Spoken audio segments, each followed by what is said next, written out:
Childhood, a special time, a precious time, a time when memories are created. Listen.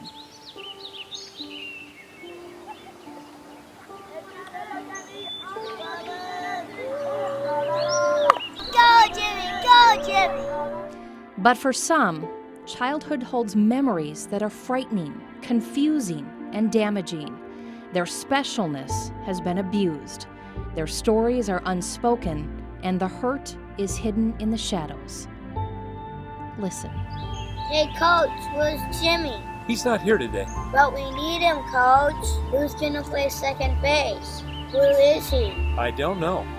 He just didn't show up. Sexual abuse of children, teens, and vulnerable adults is a reality. Consider these sobering statistics. 1 in 4 girls and 1 in 6 boys is abused by the age of 18. 85% of these children are abused by someone they know. It happens at every socioeconomic level and in every zip code. And the impact on these children is long-lasting. Many go on to have heart disease, depression, diabetes. Many commit suicide. Theirs is the psyche that cannot be healed. Listen.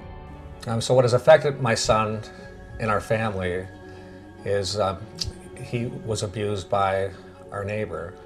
And it was a shock to us when we found out, because our neighbor, it was his best friend's dad. It was so unbelievable. I mean, it's like time stopped, because our kids had grown up together. Our neighbors aren't just our neighbors, they're good friends. There was a path between our 2 houses through the woods. They were back and forth so many times a day. And we never could imagine this. We were good friends with the parents. We took their kids on trips, they took our kids on trips, and the idea that our neighbor was abusing our son seemed impossible. And the impact on family and friends is profound. Listen. Thanksgiving is a wonderful holiday for my family. I have 7 brothers and sisters, a lot of cousins, and we've been getting together since the kids were young. They love being together, and so it's a very special time for the family. So in 2009, we had Thanksgiving at my sister's, and then we're over at my nephew's Saturday night, and the whole family was together, had a wonderful time. My wife and I headed home with our 2 kids, and everyone went to bed, but that night, our younger son got up and went down the basement and considered suicide. Fortunately, through the grace of God, he reached out to us, and we were able to get him admitted to the hospital. Corner House is the resource that provides the expertise and reputation to make a difference in the lives of children, teens, vulnerable adults, and the families affected by sexual abuse. Listen. Well, my job at Corner House is I'm a forensic interviewer and trainer. And I interact with clients by conducting forensic interviews, which are information gathering and fact-finding interviews that treat the client with respect, and the goal is to gather accurate information. Well, looking back over the years of investigating child abuse, things that have changed are the way we interview kids. When I first started bringing kids to Corner House, when Corner House first started, they told us bring kids who are maybe 10 and under to Corner House. Then it changed to 12 and under. And then they discovered, I think prosecutors discovered that to obtain the most accurate information, all kids, all juveniles should be interviewed at Corner House. I find the most hope that we offer a whole package of services to these families. First of all, the child is able to hopefully able to speak about their experiences here so that an investigation can take place. And then our family services unit here offers resources to them so that going forward, some of these families that are very high needs and very dysfunctional can get the help they need to heal and to become more healthy. Corner House needs you to help the children heal. Listen. Part of the process of trying to help a child heal through this traumatic experience is to partner effectively with all the resources in our community.